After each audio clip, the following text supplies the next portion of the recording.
Have you ever heard of somebody who abducts little boys? Room below's got some horrible smells. We don't want to go in there.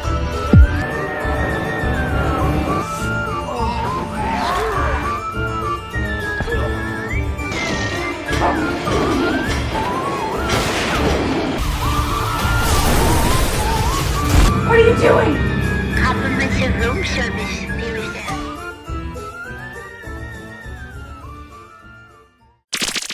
Hello and welcome to another Dollar Store Drive-In. I'm your host, Laura. I'm Joel. And we're the Newly Dads. If this is your first time watching, welcome to the show. This is a half-hour chat show where we talk about a movie that we've watched. If this is not your first time watching, welcome back.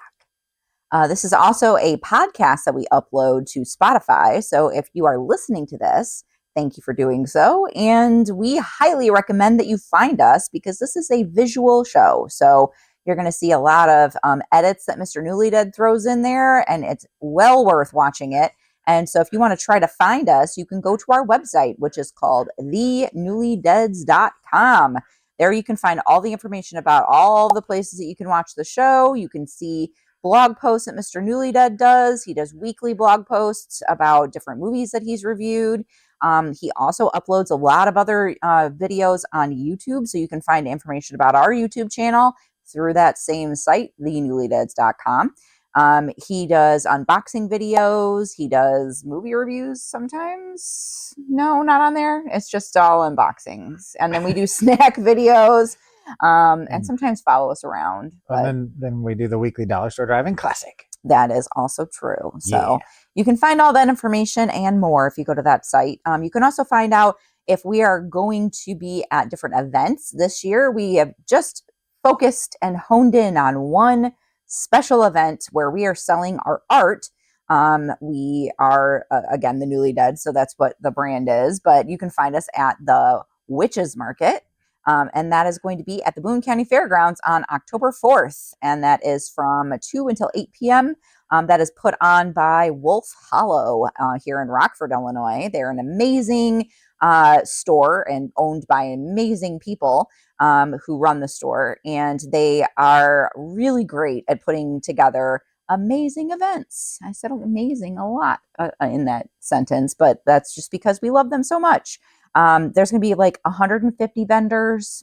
She's got just an incredible vision on what she, does when she puts together these events. So please come check it out. It is well worth the drive if you're not from this area. If you're from like the surrounding, state line area, for sure come.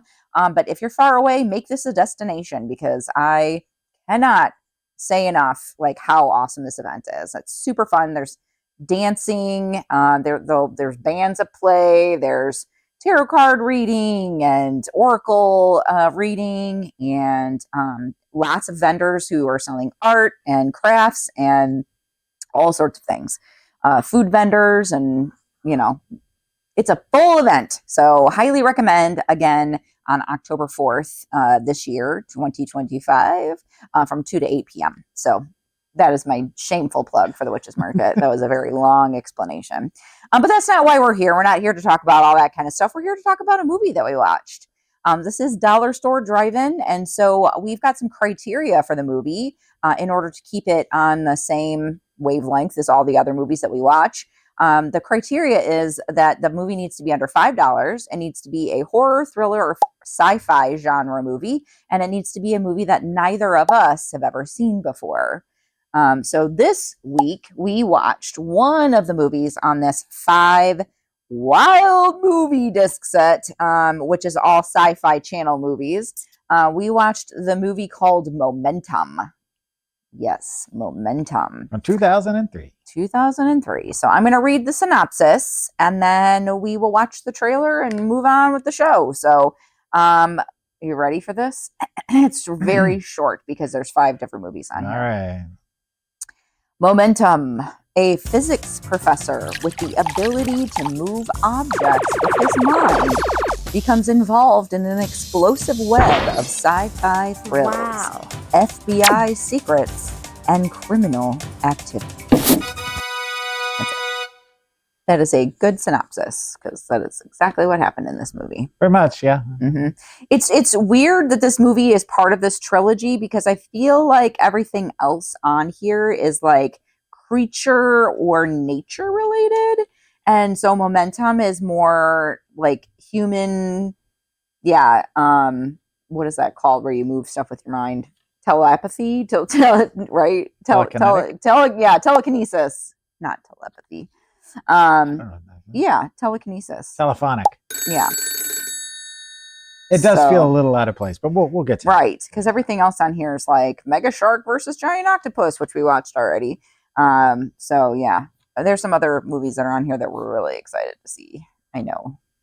Chupacabra versus the Alamo. Yeah, and Mega Piranha, Oh yeah. Miami Magma.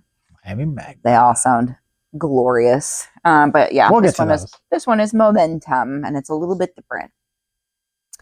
So that being said, what do you think? Should we watch the trailer? Please and Okay. thank you. Can you make it like a semi truck? Because they had a semi truck in there that somebody did things with their mind to it. It wasn't Okay. really a semi. I guess it was like a Armored car. armored car. Yeah. Can you do that? Like an armored car? Okay. Okay. And make it honk. Of course. All It right. wouldn't be an armored car if it didn't honk. Honk. All right. So now that the little armored car came Goodbye. through, I'm sure we're gonna watch the trailer. So we will be right back.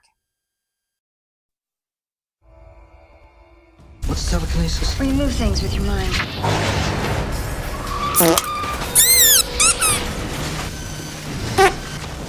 Truck that just started driving itself. Driving itself. They're recruiting again, aren't they? Oh, yeah. Where can I find him? It's Addison. Edison ran a program back in the 70s. He recruited telekinetics and trained them as weapons. The program was called Momentum. We need somebody to infiltrate them, an expert in this particular field. But that kind of power can be trusted. You should have thought about that before you trained him. Yes. They cover up something that big all these years. Now you know what it feels like, the fear that comes with being hunted. All I'm asking you to do is to use your gift to stop them from abusing theirs. To the security of the nation. I am what you made.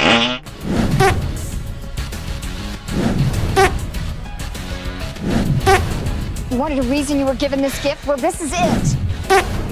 This is not your fight, don't try to stop me.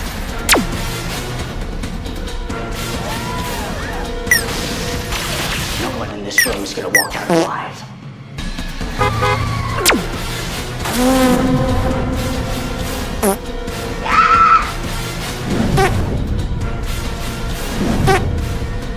Prepare to be moved.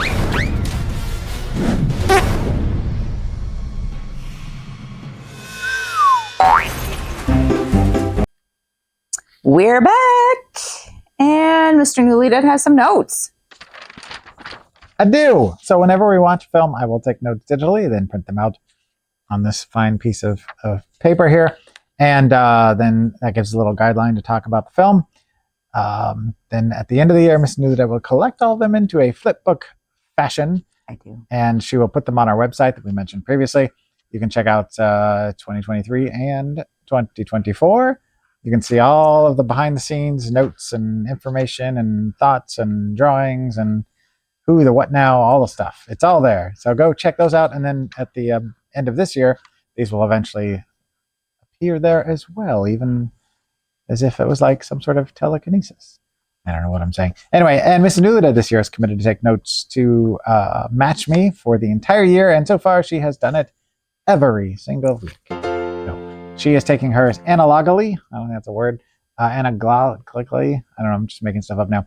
I write them down She writes them down. on physical pieces of paper. We're all about physical media here. If you could see the whole house, you would. Well, you can see some of it there. But anyway, so now I'm going to show her what I drew on here, and I just realized I did not put down my rating of the film. So You drew a pumpkin. You drew when I did the thing, and then you drew a little skull. He looks kind of beat up. He's got a little band-aid on his head and a crack, and like his head's kind of bumpy. He's cute though. yeah, I was trying to do the pumpkin thing again since I did it last week, and I like that. that's something I can do. So what you got? You got of course your hand lettering of the word momentum. And I drew a fork that's all bent because that's what Oh. happened in the beginning. Mm. And I drew a lightning bolt. And what's the lightning bolt? I don't know.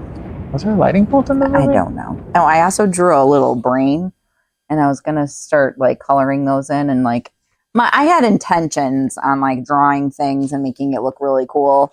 Instead, I just ended up with the momentum like thing, but yeah, we'll find out why that didn't happen here in a second. And you know what I realized? I always, after we're done watching a film, I'll go to Letterboxd and I'll put my review and my rating.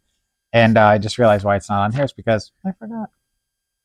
Whoopee. So I'll have to go back and backdate the viewing of the film and update it there. So I'm going to have to think on the fly as far as what I rated this. But anyway, that's neither here nor there. So Momentum is from 2003, not to be confused with Memento.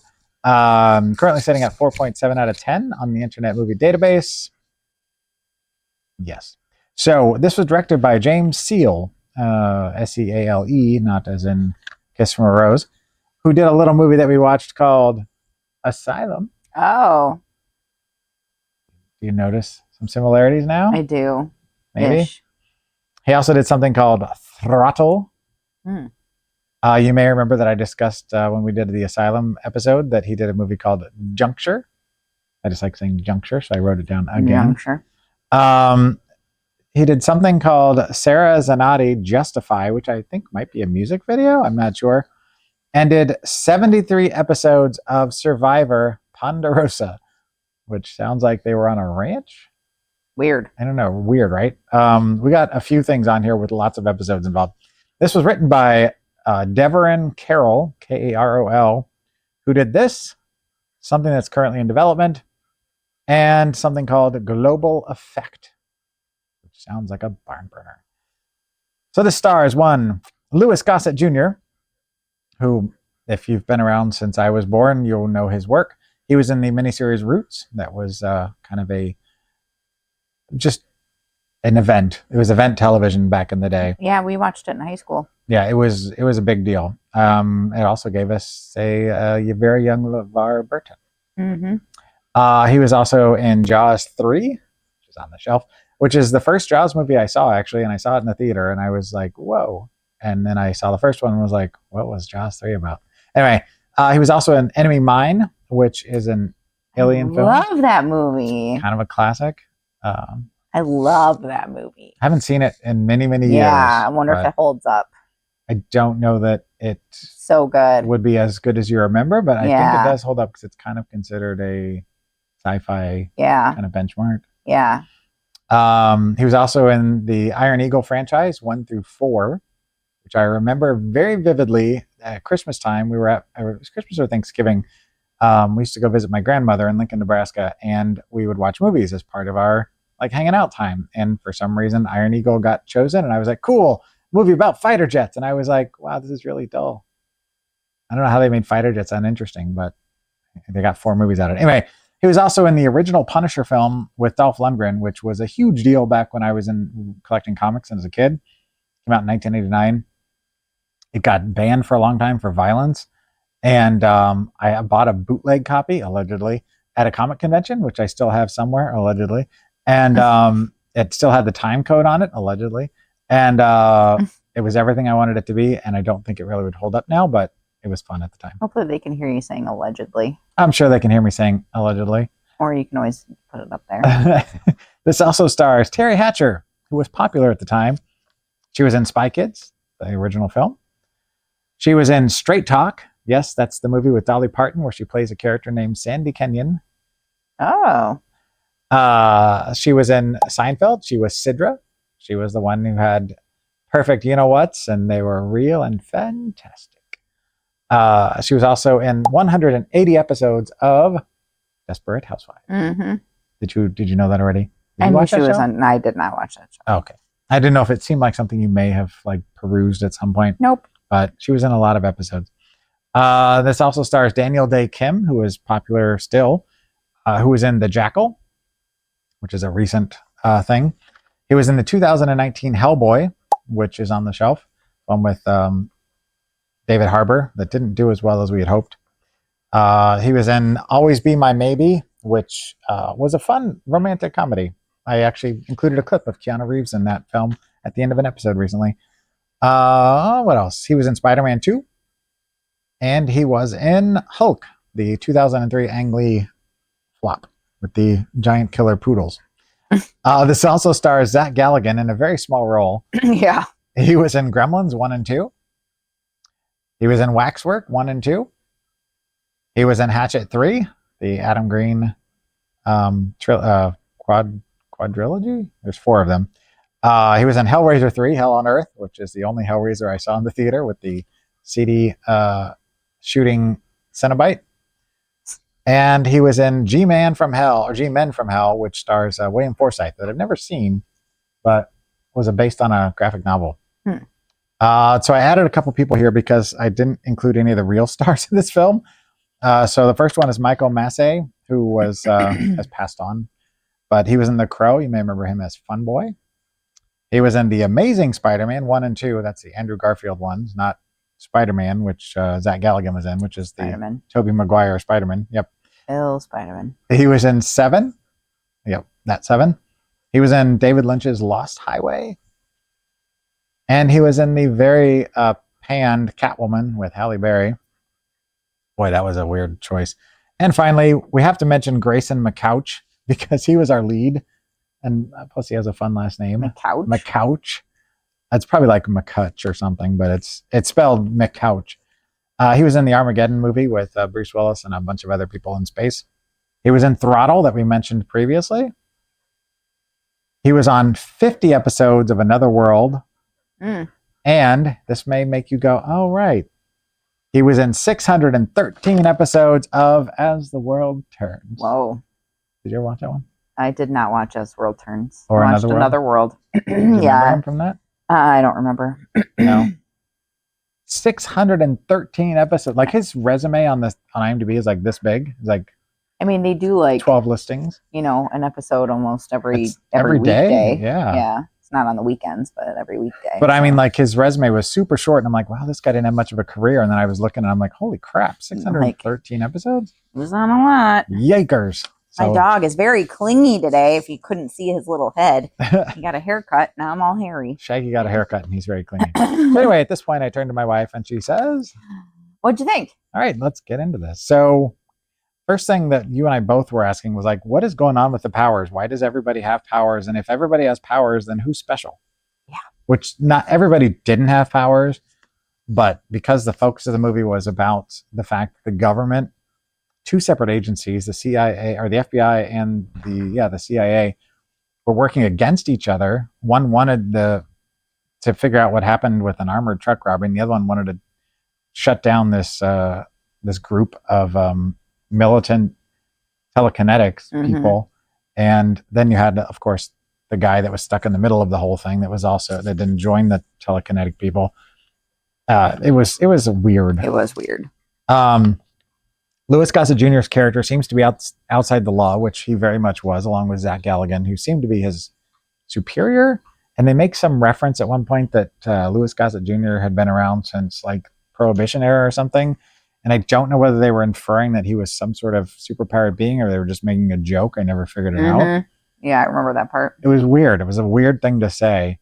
I said this movie has no momentum, which is probably going to be my review. I said that too. I said this movie is stagnant because that is the opposite of momentum. See? Great minds think alike. It felt very much like it was 2003. And I mean that in every sense of the word. The music, the way it was shot, the plot, everything about it just which is fine because it's 2003, so it's not like we're watching it now and they're like, man, this is like definitely 2003. This is dated. Yeah. But before I get into the second half of my notes here, what happened? I fell asleep. So I wrote down at 9:23 was the first time you fell asleep. And when did we start the film? I don't know. Oh. Yeah, I didn't write that part down. It was around 8:45-ish. Maybe 8:45. 8:45. Yeah, 9 o'clock. There. I said at 9:15 I started getting tired. And then I said at 9:30 I dozed off. And then I said at 9:35 I removed my lap desk. Oh. Because that's what puts me to sleep sometimes because I get warm when it's sitting on my lap and I was trying to draw and do stuff like that. And then I just kept falling asleep. I would which wake up and then like I was doing one of these head nod things. she says a lot of different things can cause her to fall asleep, which is true. You know, Food, it's not like, and we had just eaten dinner. your like, iPad. yeah. Like if you're trying to draw on your iPad, like that's and I'm warm. tired. Yeah. Sitting Yeah. on your hands. Yeah. I love drawing and I love art, and so it makes me very sad when I fall asleep. But we haven't figured and out the watching magic. movies, obviously. This is like something that we enjoy doing, and yet I fall asleep. We haven't figured out the formula yet. No, and to you know, I combat work it. early in the morning, and Illicit drugs? yesterday I worked like That might help. a 10-hour day, so it was a long day. It was a long day.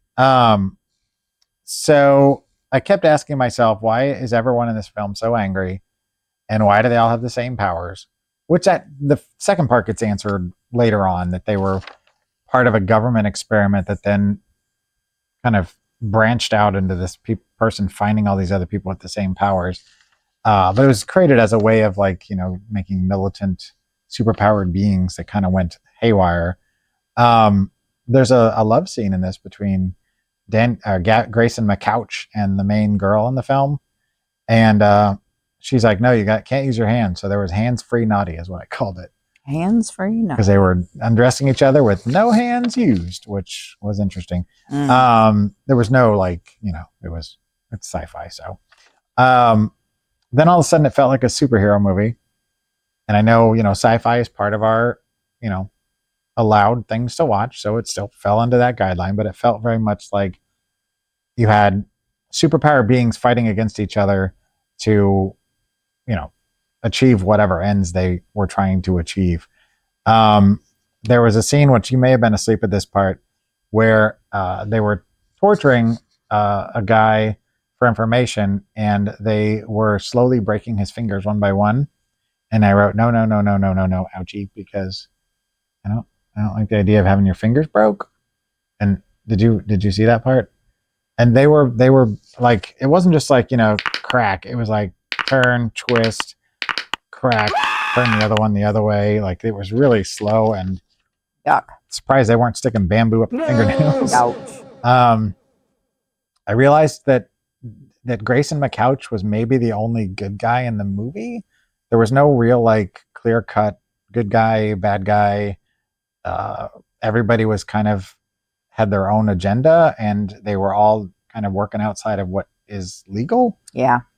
I remember like parts of the movie. It just, you know, when you fall asleep, you know, for 5 minutes and then wake up for a couple, and then, you know, keep doing that over and over and over again, it's kind of disjointed a little bit. It can definitely cause, you know, a little bit of. Sorry, friends. Whenever they caught any of the superpowered people, they put these goggles on them so that they couldn't see to use their powers, which we found out later that the main bad guy could do it without the goggle, without being in the same room with the person, whatever. And I was like, wow, that's very steampunky, because they look like steampunk goggles. I do remember that also.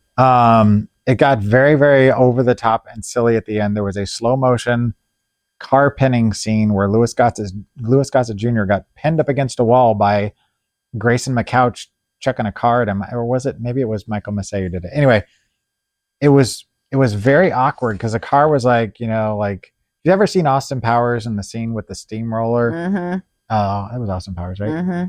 It was like that, where, you know, the guy could have clearly moved at any given time and gotten out of the way. And I know, you know, he's not a young person, but it was so slow and just weird. And then everything else was sped up after that. It was like very weird decision. You could have cut it a little shorter and it would have worked fine. Right. But it turned into this battle between, you know, guns and superpowers. They were chucking people off of roofs. They were, you know, getting shot. They were, you know, still throwing cars and whatnot. It just got really crazy and silly. And then, you know, I assume we're not worried about spoilers here, right? So at the very end, everybody's dead from the group except for the main girl, who was the daughter of the main guy, and Grayson. And then one FBI agent, played by Terry Hatcher, helped him get away. And she's like, well, I'm going to have to, you know, come track you down, but you need to go right now. And, you know, as far as they know at this point, you've been classified as dead, so you're free and clear to go live your life. And then he sees a news report when they're in the diner before they're, you know, he's running off. that the main girl has derailed a train in Philadelphia or something, and he sees her on the news in the background, and he's like, "Oh, I got to go stop her." And turns out that that train derailment really happened, and they were using footage from it. I'm like, that's kind of in poor taste. Yeah, that's not right. That you're like, okay, there's a train derailment, and we're just going to pretend like a super powered person did it as an act of terrorism. Poor choice, James Seal. Poor choice. I'll put more information up here if I can find it, but it was in the trivia on the Internet Movie Database. Sometimes I gotta take that with a grain of salt, but Right. The news footage looked real, and they just intercut a scene of her and the crowd looking on and looking menacing. And they were like a couple before that, but all of a sudden she's like the bad guy. I don't know. She's mad at him. She's a mad bad. She's a mad guy. Mad guy. Mad bad guy. Mad bad guy. So I did give it a rating. they did leave it open to make a sequel, by the way, which thankfully never happened. You what? I did give it a rating. Oh, good, said- because I don't have one yet. Yeah. So, oh yeah. Do you want to give it a rating on the fly? Why don't you go first? Okay. So out of flipped trucks, because they were Yeah. flipping a lot of trucks. There was a lot of flipped I gave it a vehicles. 0. 0 out of 5. Well, I don't know. I enjoyed watching Michael Massey get a leading role because the guy was a good actor, and unfortunately, he had a good career, but unfortunately, it was cut short. I think he had died of cancer, maybe. But anyway, I ended up giving it a half star for his performance. But beyond that, it was not your best sci-fi original movie. Like, they've done much better once they teamed up with The Asylum. But I've seen worse. We've seen worse. We've seen way We'll worse. probably see worse again. Yes. So, Awesome sauce. All right. So if they don't want to watch this movie, what do you recommend? so this seemed pretty easy. It doesn't exactly tie together like easily, but it felt like a better way to go if you want to see people with superpowers doing bad things. I would recommend 2012's Chronicle, which is a found footage film by Josh Trank, who did the Fantastic Four from not the recent one, but the one before that. With Michael B. Jordan's in it, and Dane DeHaan is in it, and I forget who the third guy is, but it's about these 3 kids who find this like meteorite, and they get blessed with superpowers, and they each start using them in different ways, and some of them want to be bad, and some kind of want to go for good, and it's just kind of but it's all done found footage style, so they're all videotaping it as they're doing it, and so it's a very different type of film, but it dealt with real life situations with superpowers, and so it felt like a better way to go, and it's on the shelf. I do recommend it. It's considered a very well-regarded found footage film, actually. Awesome. All right. Well, what are we watching next week? Next week, I'm kind of excited, which means it's gonna suck. But this is from 2012, and it's one movie. It's not a set. Oh my gosh. Gangster, guns, and zombies. So it's gangsters, comma, guns. There's no comma. No comma. Technically, there could be a comma after that if you were using proper grammar, but I don't You're like using the commas. Oxford comma. Ugh, I hate commas in between the second word in a list and the word "and." It just looks bad to me. It doesn't make sense. I hate it. I love an Oxford comma, because otherwise it's gangsters, guns, and zombies. Yeah.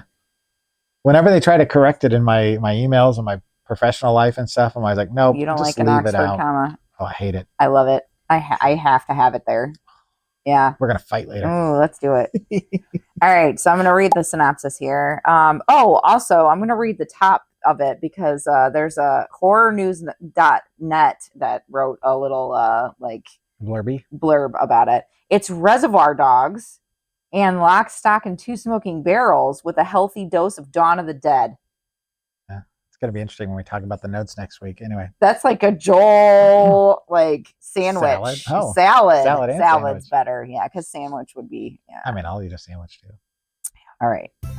The whole zombie thing has been hyped up so much that everyone thinks it's the end of the world.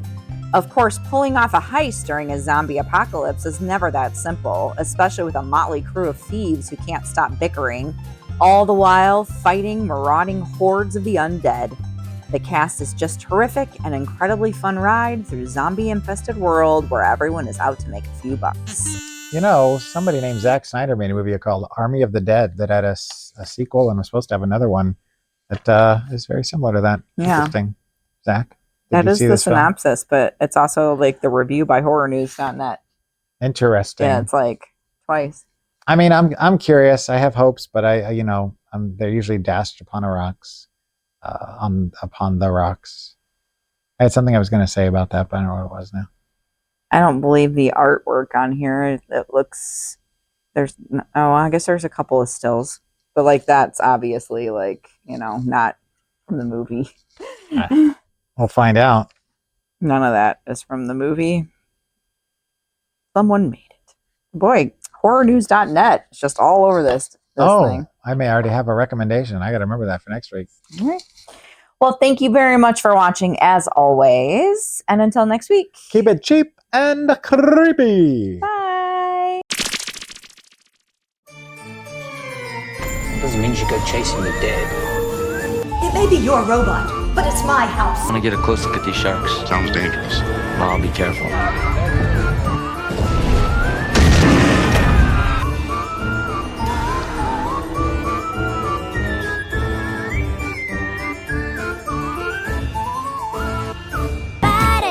Everybody farts.